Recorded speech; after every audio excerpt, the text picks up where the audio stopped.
weekend eno ku Delta TV. Tebyansala kale nalota yegwansanira bino tebyansala byamusajja gwe nalotanga.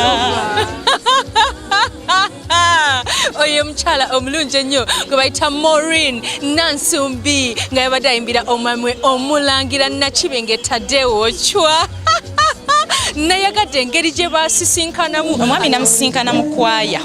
Kati nabeerawo nga nnyimba ngenda okulaba omwami nga mwami mutendesi. Agenda okulaba nga mu ndowooza oba nga muyimbira bulungi. Takugunda Christmas carols.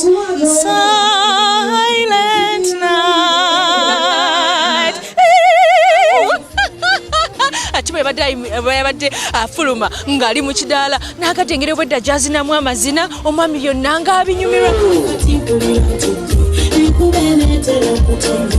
Ate engeri gy'ali omulangira ebirabo byadde bingi ddala bambi baagalanira ddala.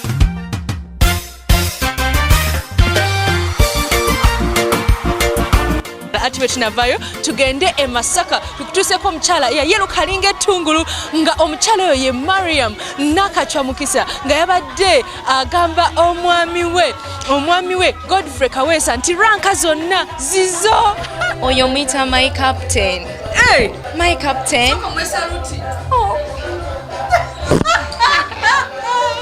Tinkwagala nnyo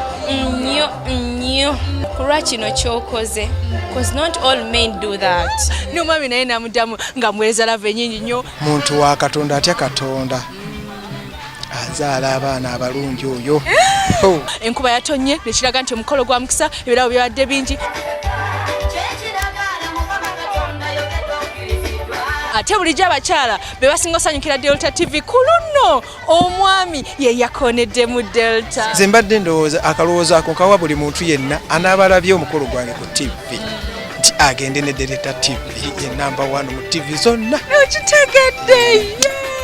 Atuusa program y'okwanjula n'embaga ku Sunday ne saa 10 mpaka emu wano ku Delta TV tukole nange Sharita mazima wamu.